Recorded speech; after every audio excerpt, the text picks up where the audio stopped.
Dr. Constantin, S. Szegho. The Morning After. Volume 7, Number 1. Winter 1996. By Sandee Remis, and other source contributions. Television pioneer and retired Vice President of Research of the Roland Tube Division of the Zenith Radio Corporation, Constantin, S. Szegho, died peacefully at his Edgewater home on Friday, October 27, 1995, at the age of 90. He had been a sustaining member of Edgewater Historical Society since its inception in 1988. Born on March 15, 1905, in Nagyboksko, Hungary, now in Romania. Constantin attended the Cistercian monks' school in Pécs. He was graduated in 1923 and entered the Institute of Technology in Munich, the same year, to study electrical engineering. After getting his degree in 1927, he went to the Aachen Institute of Technology in Aix-la-Chapelle, Germany, where he received his PhD in 1932. There, he embarked on a lifelong involvement with cathode ray tubes under the tutelage of Professor Rogowski, one of the foremost electrophysicists in Germany. After receiving his doctorate of science, he became an instructor at the institute. Dr. Szegho stands in one of his testing laboratories.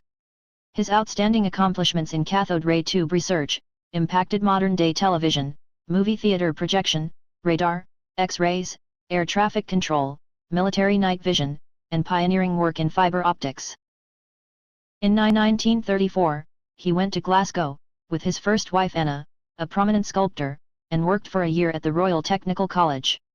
He met John Logie Baird, the father of television, who offered him a job in the vacuum tube laboratory of Baird in the famous Crystal Palace in London.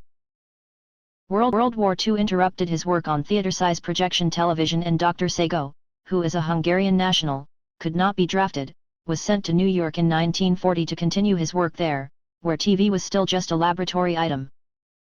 Norm Roland, of the Roland Corporation, hired him in 1942 and brought him to Chicago, where he was soon engaged in war work, notably the development of radar. This was a closely guarded secret in the US, and Dr. Szegho astounded the military by independently designing and producing the tube necessary for it. Roland was acquired by Zenith in 1948. In 1953, Dr. Szegho was named Vice President of Research, a post which he held until his retirement in 1968, when Roland became a division of Zenith, producing millions of picture tubes used worldwide. After his retirement, he worked as a consultant and was called on several occasions as an expert witness in important patent litigation. Dr. Szegho and his colleagues were instrumental in making TV the large, rectangular, bright, colorful, and well-defined image it is today. Besides TV, tube research resulted in lower dosage X-rays, safer skies due to enhanced air traffic control capabilities, important military developments such as night vision, and pioneering work in fiber optics. A longtime member of the American Physical Society and the American Optical Society, Dr. Szegho was made a fellow and life member of the Institute of Electrical and Electronic Engineers in 1951, and, in 1958, a fellow of the Television Society. He is listed in Who's Who, in Engineering and Hungarians in America. He received over 60 patents in the US and Great Britain, and his many publications are cited in technical histories and textbooks. Despite his many accomplishments, Dr. Szegho remained a modest man.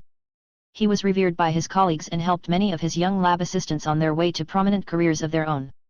He was admired for his encyclopedic range of interests, philosophy and literature, both of which he read in several languages, art, music, and politics. He was also dedicated to preserving a record of the inspired work of many over the span of the 20th century that brought us so many technological marvels. He is survived by his present wife, Elizabeth, an active EHS member, and two sons from a previous marriage, Raymond Szegho of Toronto, Canada, and Steve Szegho of Chicago, and a granddaughter, Taylor, of Toronto. According to Dr. Szegho's wishes, no services were held, but a memorial was planned for the fall of 1997. Memorial donations to either the Chicago Ensemble are still welcome and help fund an annual classical chamber music concert dedicated to Dr. Szegho, or donations to the IEEE History Center would be welcomed. This article is the 1996 work-in-progress version.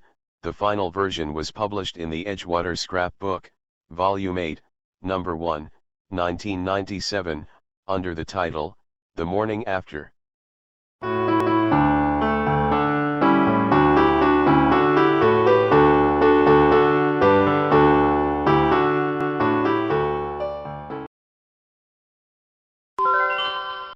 Thank you. I'm Tom Dwyer, and this has been a Red Raven Productions.